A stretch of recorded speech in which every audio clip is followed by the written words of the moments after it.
So what's up, guys? Richard MetalFan here, episode 36 of Richard MetalFan Interviews here in Woodstock, Georgia at my buddy's place, and my buddy's band it is Dungeon Filth, and I'm going to be interviewing to them today. So guys, how y'all doing?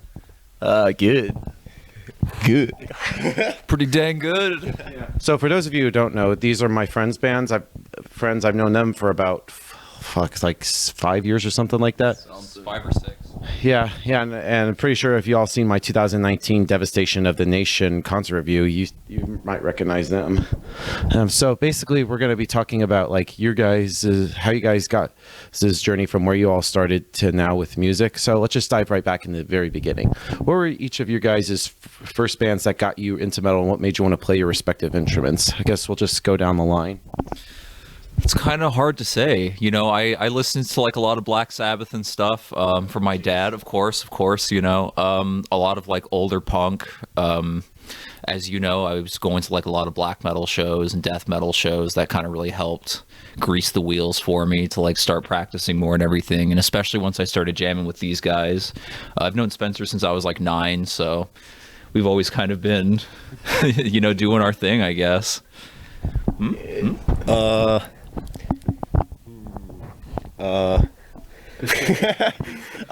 Just talk, man. I don't know. The Black Dahlia Murder, like, when I first started listening to them, they like kind of opened me up to like death metal and all that. They're and like then my gateways too, like yeah. Cannibal Corpse when I was like a teen.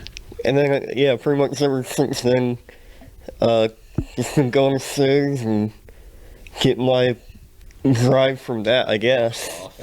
Wait, what? So getting your rocks off. Get my rocks off. Yeah, here you go, Drew. Really, like, I don't know, bands. I didn't get into metal till later. I got into like rock and roll, you know, like Beatles and Queen and stuff. It was like heavy stuff for me back in the day. But I got into like Behemoth and Dimmu Borgir. I got really into black metal for a while. You know, of course, our first band that we started was a black metal band. And then, yeah, just like they said, you know, going to lots of local shows and you know, big shows, of course. Like you see people up there, it's like, oh, I want to do that, you know. And yeah, That's awesome. So, what were like your guys' like first bands like pre Dungeon Filth? I'm always curious about that. I don't think I've never asked that. Let's just go down the line again.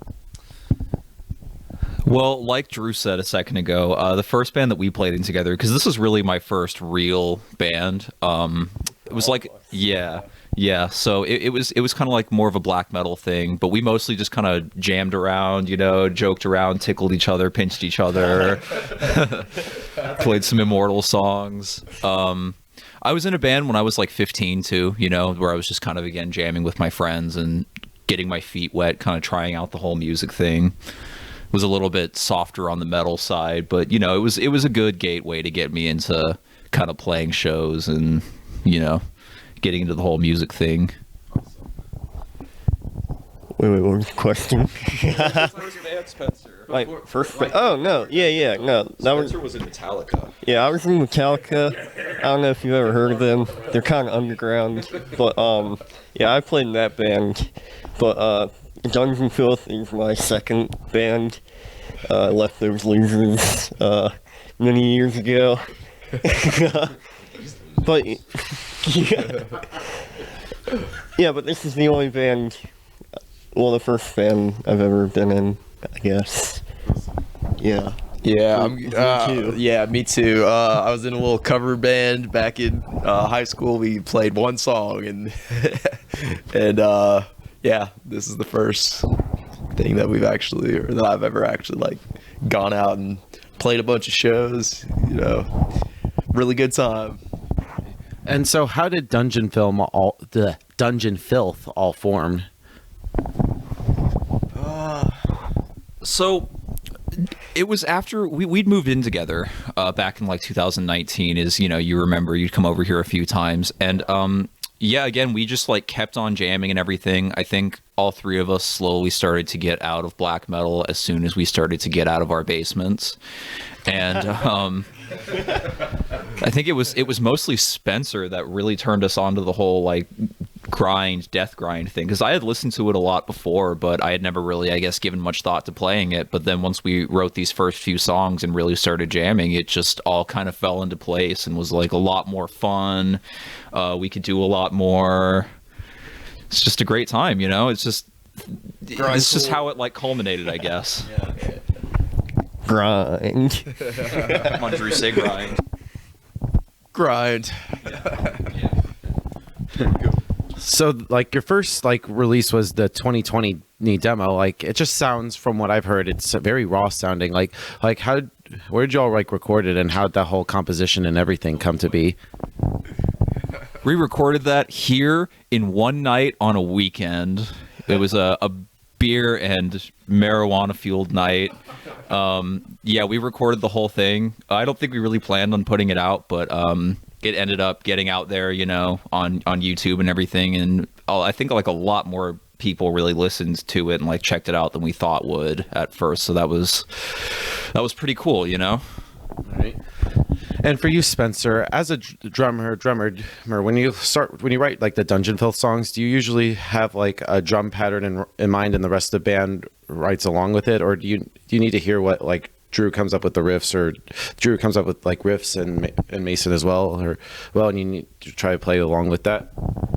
Yeah, we usually just kind of jam a lot, and like Mason will usually like come with like riffs, and Drew will come with riffs, and we just go from there pretty much. Blast, basically. Yeah.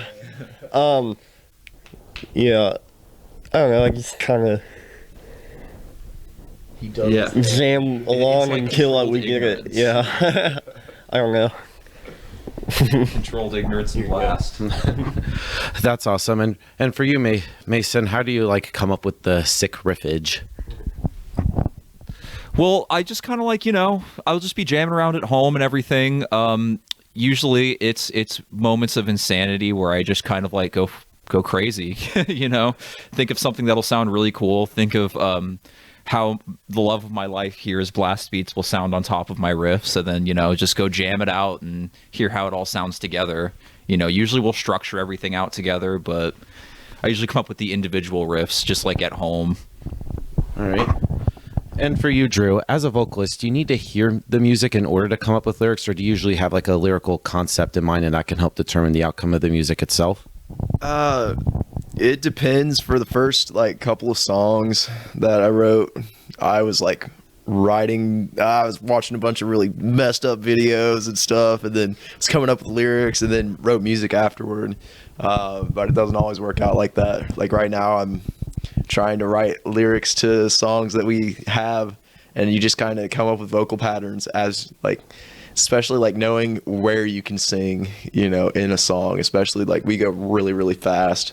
So I can't always like focus on playing bass and doing vocals at the same time. So you just kind of have to figure out where you can do it. Yeah, it would be a bit bad to have like the best set of lyrics and they go like one syllable like over the arrangement. Yeah, exactly. Yeah. And also as a bassist, because I feel like the bass also has an emphasis on not just rhythm but melody. But so do you usually have like an entire bass pattern written, or do you need to hear what the guitars and the drums are doing in order to come up with a bass line?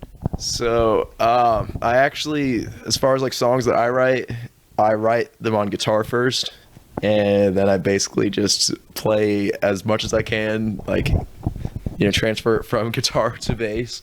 And if I need to make some changes, you know, I will. But you know, as far as like songs that Mason writes,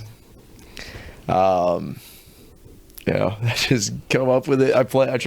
We basically do a lot of the same thing on bass and guitar, and it sounds awesome. So keep doing it that way. Yeah, and I imagine also you're singing and playing bass at the same time. Like, do you ever like to channel like freaking Gene Simmons or like Glenn Benton or Lemmy?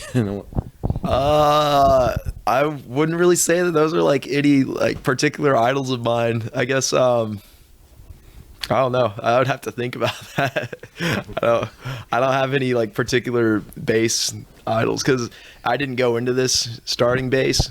You know, I'm a guitarist, but you know, I just do my thing. I get up there and have a good time. So when playing live, is there like a similar energy as to recording, or or they're almost kind of like two separate entities altogether? I would say so, honestly. In terms of like, especially our jamming, we get pretty heated in some of our jams, you know. So we try to transfer a lot of that to the stage. Like it's really important, especially in the music that we're doing and the way that we're going about it, to have like a really good energy on stage. You know, it's important to go with the music because we do go really, really fast, and I feel like just kind of standing there and playing and not doing anything wouldn't really complement that very well. You know, so I would say, yeah, it's a very energetic ritual that we partake in. Awesome. So I got two more questions for y'all. You ready for the hardest interview? Not hardest, artist question. Ush and I love to hear y'all's answers. Yeah. How do you all know when a song is done? Oh man, that is a hard one. That's like my biggest difficulty that I personally have when writing songs is knowing exactly how to have a strong finisher, you know? But I would say there's just times when you're writing and you hear a riff and you just know that like this will be a really strong riff to close out the song with, you know? Like I really like abrupt stops that kind of end mostly resolved, but like just, you know, end. That's kind of the way I like to do it. So I usually like to have something that's really fast and crazy, you know, really fast blast beats, and then just kind of like an end. But again, at the same time, it has to tie the whole thing together really well. Spencer, do you have any thoughts on that one?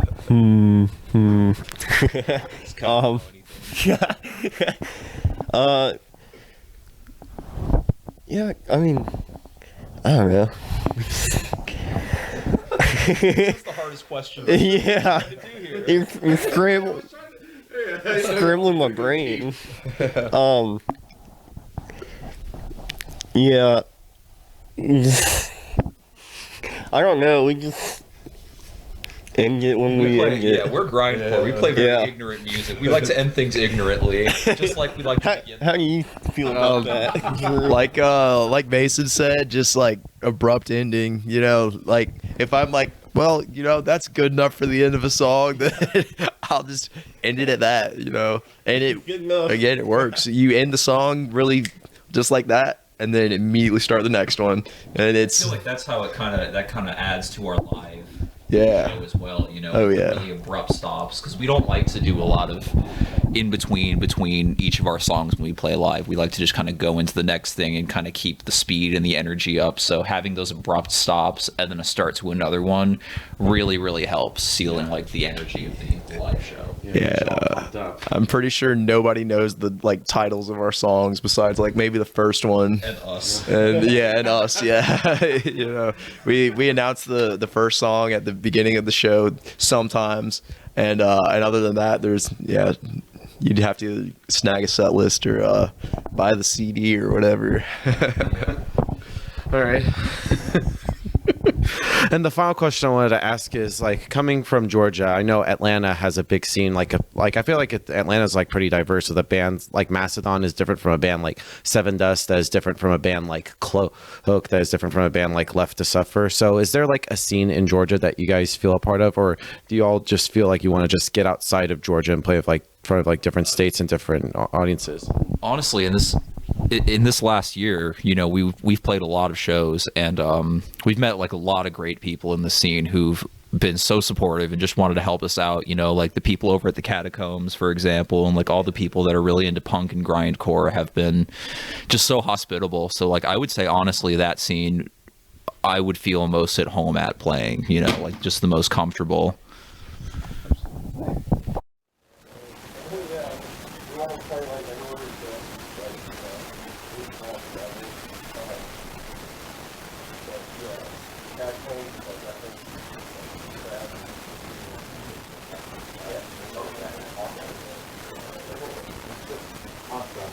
Before we go, just want to thank you all for the interview. Anything else you want to say that you guys like to know before we guys there will be many more shows. There will be many people too. There will be many. There will be. We've got new merch. wearing the shirt. It's got a sexy wizard on it. Yeah, that's pretty much it, you know. We have a new demo that we're working on pretty soon. So that should be out for people. We have a pretty sexy video of the three of us that we'll share to the special people in our lives. But yeah, that's about it. Thank you so much for having us, Richard. It's been a wonderful time. So thank you, boys, very much. Absolutely. Everybody, Dungeon Filth. We'll see you next time.